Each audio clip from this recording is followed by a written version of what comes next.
Enjoy your vacation in Munnar at George Atlas Homestay. Hello friends, travel with ഈസ എന്ന YouTube ചാനലിലേക്ക് ഏവർക്കും സ്വാഗതം. ഈ കഴിഞ്ഞ ദിവസങ്ങളിൽ നമ്മൾ കണ്ടത് കൂടുതലും സൂവിൻ്റെ കാഴ്ചകളാണ്, മൈസൂർ സൂവിൻ്റെ കാഴ്ചകളാണ്. അതെല്ലാം നിങ്ങൾ കണ്ടു എന്ന് ഞാൻ വിചാരിക്കുന്നു. അത് എന്നെക്കൊണ്ട് പറ്റാവുന്ന അത്രയും മനോഹരമായിട്ട് അത് എടുക്കാനും അത് എഡിറ്റ് ചെയ്യാനൊക്കെ സാധിച്ചു എന്ന് വിചാരിക്കുന്നു. എനിക്ക് കൂടുതൽ വീഡിയോസിൽ നിങ്ങളുടെ സപ്പോർട്ട് വേണം. ഇനി നമ്മൾ പോകുന്നത് ബൃന്ദാവൻ ഗാർഡൻ കാണാനാണ്. എക്സാക്റ്റ് മൈസൂർ സൂവിൻ്റെ അവിടെ നിന്ന് ഒരു 20 കിലോമീറ്ററോളം നമുക്ക് ബൃന്ദാവൻ ഗാർഡൻ്റെ അവിടേക്ക് എത്തിച്ചേരാനുണ്ട്. അപ്പോൾ നമ്മൾ അവിടെ നിന്ന് നേരെ സൂവിൻ്റെ കാഴ്ചകൾ കഴിഞ്ഞ് നേരെ ഇറങ്ങുകയാണ് ചെയ്തത്. അപ്പോൾ പോണ വഴിക്ക് ഒരു നല്ലൊരു ഹോട്ടൽ കണ്ടു, കേരള ഫുഡ്സ് എന്നാണ്. അപ്പോൾ നമ്മളെ കേരളക്കാരായിരിക്കും വിൽക്കുന്ന നടത്തിയിട്ടുണ്ടാവും, അല്ലാതെ ഇതിങ്ങനെ ഒരു പേരിടേണ്ട കാര്യമില്ലല്ലോ. അവിടെ ചെന്നു നല്ല ചോറും പിന്നെ മീൻകറിയും പിന്നെ സൈഡ് ഡിഷസൊക്കെ ഉണ്ടായി. കുഴപ്പമില്ലാത്ത അത്യാവശ്യം നല്ല ഫുഡ് തന്നെയായിരുന്നു. അങ്ങനെ ഭക്ഷണം കഴിക്കലൊക്കെ കഴിഞ്ഞ് നമ്മളവിടെ നിന്ന് ഇറങ്ങി. നമുക്ക് ഇനിയും ബൃന്ദാവൻ ഗാർഡനിലേക്ക് കുറച്ചും കൂടി ദൂരം പോകാനുണ്ട്. ബൃന്ദാവൻ ഗാർഡൻ എന്ന് പറയുമ്പോൾ തന്നെ അത് മെയിനായിട്ട് ഒരു ഡാം തന്നെയാണ്, ഒരു വലിയൊരു ഡാമാണ്. അതിൻ്റെ നിയറസ്റ്റ് പ്ലേസിലുള്ള ഏരിയ നല്ലൊരു ഗാർഡനാക്കി തിരിച്ച് വളരെ മനോഹരമായിട്ടുള്ളൊരു സ്പേസാണ് അവിടെ. അപ്പോൾ അവിടേക്ക് പോകുന്ന വഴിയാണ് നിങ്ങൾ ഈ കാണുന്നത്. ഇവിടെ ഒരു ബോർഡ് കാണാം, വെൽക്കം ടു ബൃന്ദാവൻ ഗാർഡൻ. ഈ പോകുന്ന വഴി വളരെ മനോഹരമായിട്ടുള്ള വഴി തന്നെയാണ്, നല്ല അടിപൊളി റബ്ബറൈസ്ഡ് റോഡാണ്. നമ്മളിപ്പോൾ വന്ന വഴികളിലൊന്നും അധികം ബ്ലോക്കൊന്നും ഉണ്ടായിരുന്നില്ല. അപ്പോൾ അതുകൊണ്ട് തന്നെ നമുക്ക് സൂവിൻ്റെ അവിടെ നിന്ന് ഇറങ്ങിയതും പെട്ടെന്ന് തന്നെ നമുക്ക് ഗാർഡൻ്റെ അവിടെ റീച്ച് ചെയ്യാൻ പറ്റി. ഇപ്പോൾ ഇവിടെ തിരക്കെന്ന് പറഞ്ഞു കഴിഞ്ഞാൽ സ്കൂൾ കുട്ടികളുടെ ചെറിയൊരു തിരക്ക് മാത്രമേ ഉള്ളൂ. ഇട ദിവസം ആയതുകൊണ്ട് തന്നെ അധികം ആൾക്കാരായാലും പിന്നെ ഈ വന്നത് നമ്മളൊരു ഉച്ച ടൈം കൂടിയാണ്. അപ്പോൾ അതുകൊണ്ട് തന്നെ അധികം ആൾക്കാരൊന്നും ഇവിടെ കാണാനില്ല. മൊത്തം സ്പേസ് ഫ്രീ ആയിട്ടാണ് കൂടുതലും കിടക്കുന്നത്. ഇതിൻ്റെ ഒരു ഏരിയ എന്ന് പറഞ്ഞാൽ ഒരു വിസ്തൃതി എന്ന് പറഞ്ഞാൽ കുറച്ചധികം തന്നെയുണ്ട്. ഇതാണ് ഇതിൻ്റെ എൻട്രൻസ്. നമ്മൾ ടിക്കറ്റ് എടുത്തു. അങ്ങനെ നമ്മൾ ഉള്ളിലേക്ക് പ്രവേശിക്കുകയാണ്. പ്രത്യേകിച്ച് അങ്ങനെ കാര്യങ്ങളൊന്നും ഇല്ല. കുറച്ചും കൂടി നമുക്ക് നടന്ന് നീങ്ങുമ്പോഴാണ് ഇനി ബൃന്ദാവൻ ഗാർഡൻ്റെ ശരിക്കുള്ള കാഴ്ചകൾ കാണാനുള്ളത്. അങ്ങനെ ഉള്ളിൽ കയറി ആദ്യം കാണുന്നത് ചെറിയൊരു ബോട്ടിങ് ആക്ടിവിറ്റീസൊക്കെ നടത്തുന്ന ഒരു സ്പേസാണ് ഇവിടെ. ഇപ്പോൾ റണ്ണിങ് വണ്ടികളൊന്നും കണ്ടൊന്നുമില്ല, തിരക്കില്ലാത്ത കാരണമാവാം. ഒരു 4-5 ബോട്ടുകൾ എടുക്കണ്ടായിരുന്നു. നമ്മളത് കഴിഞ്ഞ് നേരെ ഇങ്ങോട്ട് വന്നു.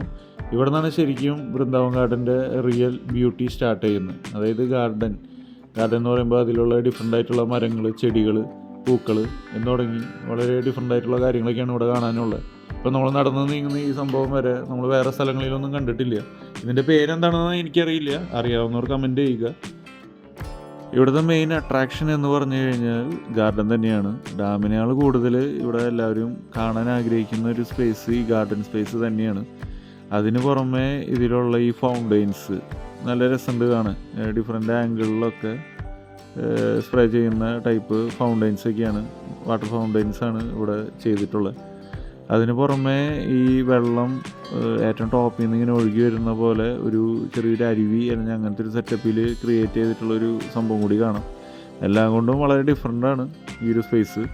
ഇത് ശരിക്കും പറഞ്ഞാൽ ബൃന്ദാവൻ ഗാർഡൻ രാത്രി ടൈമിൽ കാണാനാണ് അതിൻ്റെ ഏറ്റവും നല്ല ബ്യൂട്ടി, അല്ലെങ്കിൽ അതിൻ്റെ മാക്സിമം ഒരു ഭംഗി നമുക്ക് കാണാൻ സാധിക്കുക രാത്രി ടൈമിലാണ്. ആ രാത്രി ടൈമിൽ ഇവിടെയൊക്കെ ലൈറ്റ് അറേഞ്ച്മെൻറ്റും കാര്യങ്ങളൊക്കെ ആയിട്ട് ഇതിലും കൂടുതൽ ആൾക്കാർ ആ ഒരു ടൈമിലുണ്ടാവും. നമുക്ക് ആ ടൈമിലൂടെ വൈകുന്നേരം ടൈമിലൂടെ എത്തിച്ചേരാൻ പറ്റാത്തത് കൊണ്ടാണ് നമ്മൾ ഈ ഒരു ടൈമിലൂടെ എത്തിയത്. അപ്പോൾ ഇത് കഴിഞ്ഞിട്ട് വേണം നമുക്ക് ബാംഗ്ലൂർക്ക് വേഗം റീച്ച് ചെയ്യാൻ വേണ്ടിയിട്ട്. അപ്പോൾ അതുകൊണ്ട് തന്നെ നമുക്ക് ഈ വിഷ്വൽസ് ഈ ഒരു പകൽ ടൈമിലുള്ള കാര്യങ്ങളാണ് നമുക്ക് ഇതിൽ ഉൾക്കൊള്ളിക്കാൻ പറ്റുള്ളൂ. നമ്മൾ ഒരുപാട് തരം ഡാമുകൾ കണ്ടിട്ടുണ്ട്. പക്ഷേ ആ ഡാമുകളിൽ നിന്നും ഇവിടുത്തെ ഈ ഒരു ഏരിയ ഡിഫറെൻ്റ് ആക്കുന്നത് ശരിക്കും പറഞ്ഞാൽ ഇവർ ഈ വാട്ടർ യൂസ് ചെയ്തിട്ടുള്ള ആ ഒരു പ്ലാനിങ്ങിനെയാണ്. അതായത് അതിൽ അരുവിയായിട്ടും അല്ലെങ്കിൽ ഈ വാട്ടർ ഫൗണ്ടെയിനായിട്ടും പിന്നെ 24 hours ഇതിങ്ങനെ റൺ ചെയ്തുകൊണ്ടിരിക്കുകയാണ്. ശരിക്കും പറഞ്ഞാൽ ഇങ്ങനത്തെ ഈ ഒരു വെള്ളം സ്പ്രേ ചെയ്ത് ഇങ്ങനെ പോകുന്ന കാണാൻ തന്നെ നല്ല രസമാണ്. അതിന് പുറമെ ഇവിടെ നിൽക്കുമ്പോൾ തന്നെ നല്ലൊരു ഡ്രിസിലിംഗ് ഫീൽ തന്നെയാണ്. നല്ലൊരു ചെറിയൊരു ചൂടുള്ള ടൈമാണെങ്കിലും നല്ല തണുപ്പുള്ളൊരു ഫീലാണ്, ഒരു അറ്റ്മോസ്ഫിയറാണ് ഇവിടെ ക്രിയേറ്റ് ആവുന്നത്. ഇവിടുത്തെ ഈ ഗാർഡൻ സെറ്റ് ചെയ്തിരിക്കുന്നത് വരെ വളരെ അടിപൊളിയായിട്ട് നല്ലൊരു പ്ലാനിങ്ങിലാണ്. കാരണം നമുക്ക് കാണുമ്പോൾ തന്നെ അറിയാം ഒക്കത്തിനൊരു ക്ലാസിക്കൽ ലുക്ക് ഉണ്ട്.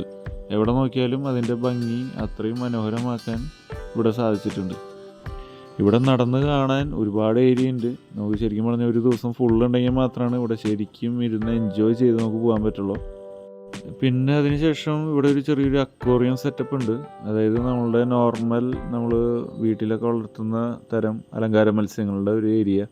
അപ്പോൾ ഡിഫറെൻ്റ് ആയിട്ടുള്ള ഫിഷുകൾ ഉണ്ടാവുമെന്ന് വിചാരിച്ചിട്ടാണ് നമ്മളങ്ങോട്ട് ചെല്ലുന്നത്.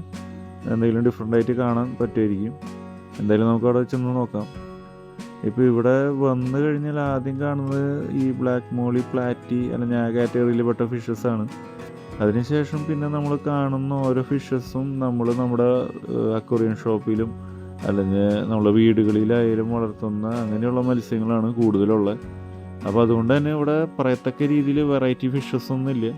ഇപ്പോൾ നിങ്ങൾക്ക് കാണുമ്പോൾ തന്നെ അറിയാം, ഗോൾഡ് ഫിഷും അല്ലെങ്കിൽ അലിഗേറ്റർ അങ്ങനെയുള്ള ഫിഷസൊക്കെയാണ് കൂടുതലും ഇവിടെ ഉള്ളത്. അപ്പോൾ അതുകൊണ്ട് ആരും പേര് പറഞ്ഞ് പരിചയപ്പെടുത്തേണ്ട വലിയാന്ന് തോന്നുന്നു. എല്ലാവർക്കും ഫെമിലിയർ ആയിട്ടുള്ള ഫിഷസാണ് എല്ലാം. അപ്പോൾ അതുകൊണ്ട് തന്നെ നമ്മൾ ചെറുതായിട്ടൊന്ന് ജസ്റ്റ് ഓടിച്ച് കണ്ടു. അതിനുശേഷം അവിടെ നിന്ന് ഇറങ്ങി.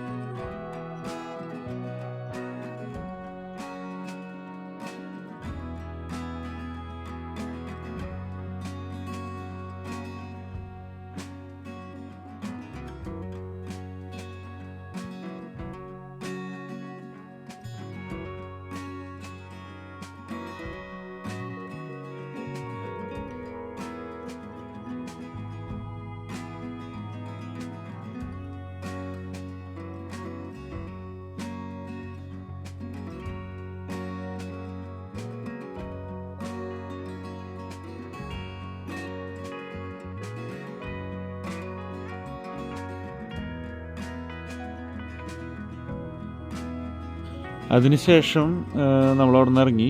കാരണം നമുക്ക് എത്രയും പെട്ടെന്ന് ബാംഗ്ലൂർ റീച്ച് ചെയ്യേണ്ടതാണ്, അല്ലെങ്കിൽ നമ്മുടെ പ്ലാനിങ് ഫുള്ള് തെറ്റും. അപ്പോൾ അടുത്ത എപ്പിസോഡിൽ നമുക്ക് ബാംഗ്ലൂരിൻ്റെ കൂടുതൽ കാഴ്ചകൾ കാണാം. അപ്പോൾ എല്ലാവരും അതിനുവേണ്ടി വെയിറ്റ് ചെയ്യുക. അങ്ങനെ നമ്മുടെ മുന്നത്തെ വീഡിയോസ് കാണാത്തവരുണ്ടെങ്കിൽ മസ്റ്റായിട്ട് വീഡിയോസ് പോയി കാണണം. നിങ്ങളുടെ അഭിപ്രായങ്ങൾ കമൻറ്റ് രൂപത്തിൽ രേഖപ്പെടുത്തണം. സബ്സ്ക്രൈബ് ചെയ്യാത്തവർ സബ്സ്ക്രൈബ് ചെയ്ത് ഞങ്ങളെ പ്രോത്സാഹിപ്പിക്കണം. അപ്പോൾ ഇനിയുള്ള നല്ല നല്ല വീഡിയോസിനായിട്ട് വെയിറ്റ് ചെയ്യുക. ബൈ.